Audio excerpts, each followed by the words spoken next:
दोस्तों नमस्कार। Colonel Ajay CO Ajay astro money group first global astro finance digital channel से आपसे मुखातिब होता हूं। आज 14 अक्टूबर सन 2024 सोमवार।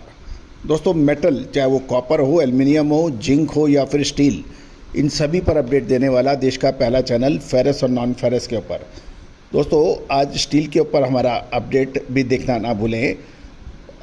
नॉन फेरस मेटल के अंदर यदि हम देखें तो कॉपर के अंदर आज दिल्ली स्पॉट के दाम आर्मेचर प्लांट 768 से 808 रुपये रहे, आर्मेचर भट्टी 766 से 806 रुपये रहे, जीरो कॉस्टिंग रॉड 804 से 844 रुपये और सुपर डी के भाव 812 से 852 रहे।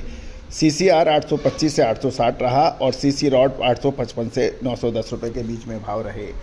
दोस्तों आज की इस एपिसोड में हम एक कॉपर के मैन्युफैक्चरर्स हैं या कॉपर के एंड यूजर हैं, उनके लिए एक शुभ समाचार ये निकल के आ रहा है कि चाइना में कॉपर की आयात बढ़ने के समाचार मिले हैं। जानिए रिपोर्ट विस्तार से।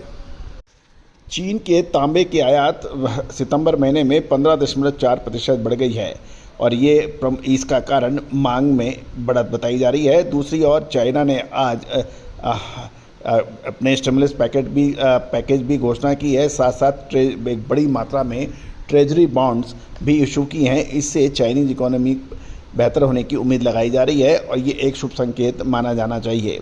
खबर निकल के आ रही है कि सितंबर महीने में चीन का अनरॉट कॉपर का आयात 15.4% बढ़कर 4,79,000 टन मैट्रिक टन हो गया है, जो कि बेहतर मौसमी मांग और खपत के कारण बताया जा रहा है। सोमवार को जारी किए गए कस्टम डेटा से पता चला है कि जनरल एडमिनिस्ट्रेशन ऑफ कस्टम्स के डाटा के अनुसार अगस्त की तुलना में चीन में तांबा और तांबा के प्रोडक्ट्स का आयात इस महीने में तेज़ गति से बढ़ा है। सितंबर महीने में गौरतलब है कि इस वृद्धि का कारण सितंबर की शुरुआत में तांबे की कम कीमतों के दौरान खरीदारी और गोल्डन वीक छुट्टी से पहले स्टॉक बढ़ाने की गतिविधियां रही हैं। गौरतलब है कि 2 हफ्ते में जब ये कीमत कम थी तो खरीदारी बढ़ी। दोस्तों गौरतलब है कि चाइना एक चतुर बिजनेसमैन की जैसे काम करता है।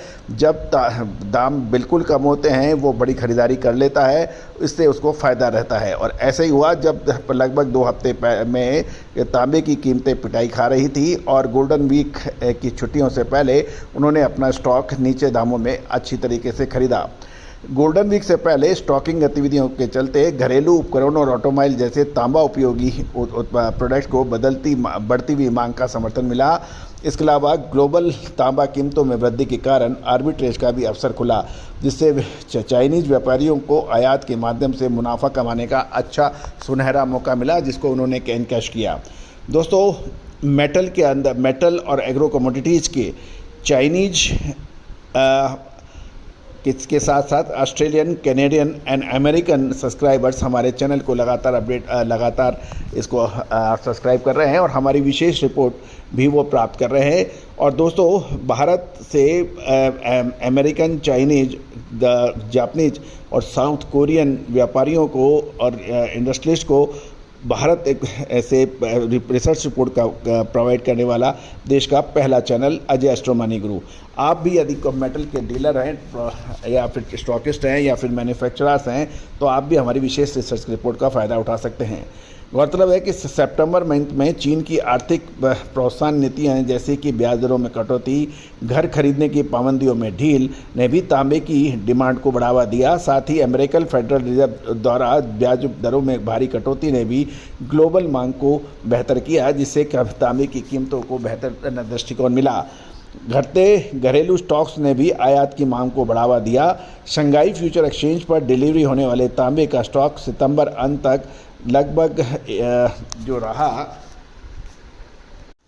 1,40,408 टन तक गिर गया था, जो 7 महीने के निचले स्तर पर था। और निचले स्तर पर सही समय पर चाइना ने अच्छा स्टॉकिंग की। गौरतलब है कि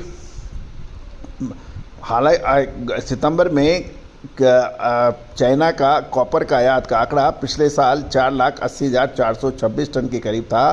साल 2024 के पहले 9 महीने में तांबे का कुल आयात 2.6% बढ़कर 4.09 मिलियन टन हो गया है। इसके अलावा चीन ने सितंबर में 2.44 मिलियन टन तांबा कंसंट्रेट का भी आयात किया, जो कि पिछले साल की तुलना में 8.9% अधिक था। वर्ष के पहले 9 महीने में तांबा कंसंट्रेट आयात 3.7 बढ़कर 21.06 मिलियन टन हो गया है। गौरतलब है कि ये डेटा एलॉय, रिफाइंड अलॉय और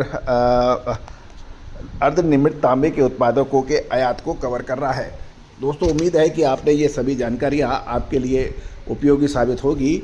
विशेषकर तांबा यानी कॉपर वो मैन्युफैक्चरर जो तांबे के यानी कॉपर को एज ए रॉ मटेरियल इस्तेमाल करते हैं। साथ साथ मेटल कंपनियों के लिए भी ये एक महत्वपूर्ण सूचना है, महत्वपूर्ण खबर है। दोस्तों, हमारे चैनल को सब्सक्राइब और लाइक करना बिल्कुल ना भूलें, ताकि हम आपको लगातार ग्लोबल लेवल पर महत्वपूर्ण घटनाओं का अपडेट आप तक पहुंचा सकें। All the very best, good luck, happy trading.